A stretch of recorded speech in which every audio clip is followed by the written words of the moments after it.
हरे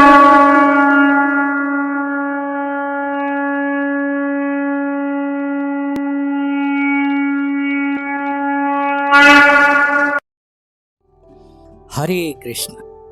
श्रीमद् भागवत में जीवन के सभी आयामों का उपदेश है। भगवान श्री कृष्ण ने अर्जुन के माध्यम से मानव मात्र को जीवन के सभी अंगों, धर्म, दायित्व, कर्तव्य, करने योग्य, ना करने योग्य कर्मों का बोध कराया है। भागवत गीता हमें व्यवहारिक क्षेत्र में जीवन जीने की कला सिखाती है, जिससे हम अनुकूल और प्रतिकूल परिस्थितियों में कैसे कार्य करें कि हम चिंता, शोक, तनाव, भय व अन्य विकारों से निजात पा सकें। जिसके लिए सर्वप्रथम हमें यह समझना होगा कि हमारा वास्तविक अस्तित्व क्या है। क्या हम सामाजिक पहचान जैसे नाम, लिंग, धर्म, जाति, सामाजिक प्रतिष्ठा, परिवार, भाषा ही हमारा परिचय है, या इसके भी अतिरिक्त हमारा अस्तित्व कुछ और है, जैसे हम कहाँ से आए हैं और आगे कहाँ जाना है। हम नहीं जानते कि हमारा इस शरीर को पाकर क्या कर्तव्य है। अनुकूल परिस्थिति आने पर हम सुखी होते हैं और प्रतिकूल परिस्थिति आने पर शरीर, परिवार जिनमें मोह ममता होती है उसको लेकर दुखी होते हैं। यही समस्या महाभारत युद्ध के प्रारंभ में वीर अर्जुन को भी आई थी। जीवन की अति गंभीर परिस्थितियों में अर्जुन जैसा प्रतापी, विवेकी और धार्मिक योद्धा भी शिथिल पड़ गया था। उसके मन और विवेक ने काम करना बंद कर दिया था। वो कुटुंब के मोह के कारण अन्याय का साथ देने वाले दुर्योधन और कौरव पक्ष में उपस्थित गुरुजन, पितामह, मामाओं, भाइयों और अन्य महारथियों, आचार्यों आदि को देखकर युद्ध का विचार त्याग कर अनेक प्रकार की दलीलें देने लगे, जो साधारण व्यक्ति को प्रथम दृष्टया उचित ही प्रतीत होता है। बिना भगवान की बातें समझे हम सही मार्ग को नहीं जान पाएंगे। हम भी अर्जुन की ही तरह शरीरी को मरण धर्मा समझते हैं। मनुष्य को शोक तब होता है जब वह संसार के पदार्थ प्राणी में दो विभाग कर लेता है। जिनको मेरा मानता है उनमें ममता, कामना, प्रियता, आसक्ति हो जाती है।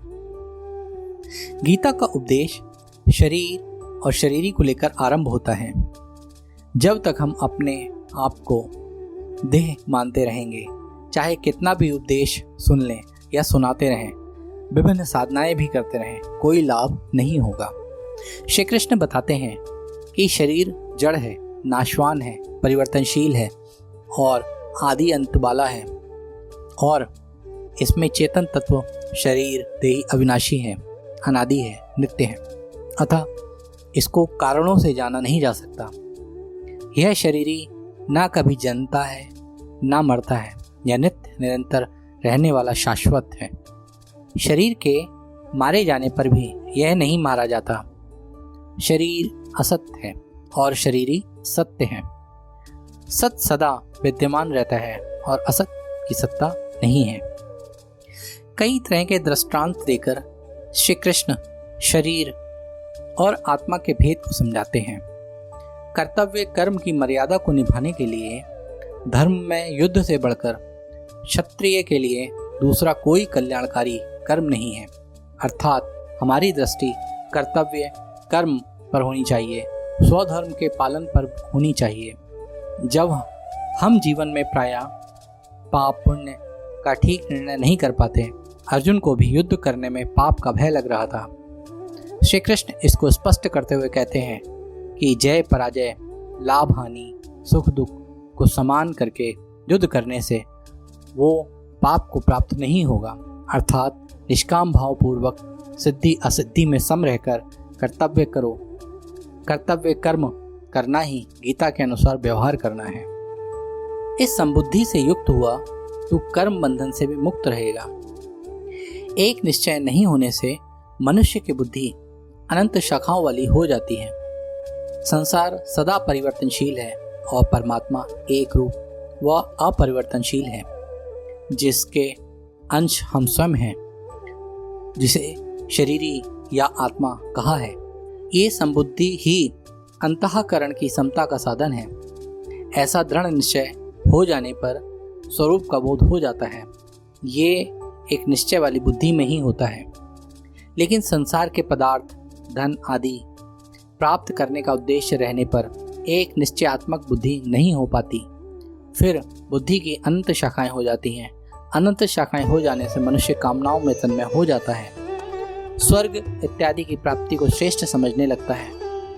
वेदों में स्वर्ग के भोगों का वर्णन विस्तार से कहा गया है, लेकिन वेद शास्त्रों को तत्व से जानने वाले ब्रह्म ज्ञानियों का उसमें कोई प्रयोजन नहीं रहता है या उनमें कोई लगाव नहीं रहता है। अतः भगवान कर्तव्य कर्म करने में ही हमारा अधिकार बताते हैं, उसके फलों में नहीं। हम कर्म फल के हेतु भी ना बने और कर्मों को करने में भी हमारी आसक्ति ना हो। कर्म फल को प्राप्त करने में हम स्वतंत्र नहीं हैं। कहने का तात्पर्य ये है कि एक कर्म करने का विभाग है और एक होने का। मनुष्य का कर्तव्य केवल कर्म करने में ही स्वतंत्र है, अपने अनुसार फल की प्राप्ति में नहीं। ये कर्म करने का प्रमुख सूत्र है। अतः आसक्ति और ममता का त्याग करके तथा सिद्धि असिद्धि में सम रहकर प्राप्त कर्तव्य कर्मों को करना चाहिए। गीता में समत्व को ही योग कहा है। मनुष्य में और कोई लक्षण आए या ना आए, पर समता जीवन में आ जाए तो गीता उसे सिद्ध कह देती है। सकाम कर्म अत्यंत निकृष्ट हैं और जन्म मृत्यु को जन्म देने वाले हैं, तथा समतायुक्त मनुष्य जीवित अवस्था में ही पाप और पुण्य को त्याग देता है। कर्मों की सिद्धि असिद्धि में, उनके फलों की प्राप्ति में सम रहना ही कर्मों में कुशलता है। कर्तव्य कितने भी बढ़िया क्यों ना हो, उनका संयोग योग होता ही है। अतः महत्व योग का है, कर्मों का नहीं। गीता में योग कर्मसु कौशलम के अर्थ में कर्मों में योग को ही कुशलता कहा है। इस प्रकार भागवत गीता के वचन हमें जीवन की व्यवहारिकता को सिखाते हैं और निष्काम रहकर कर्म को, जीवन को जीने की कला सिखाते हैं। हरे कृष्ण।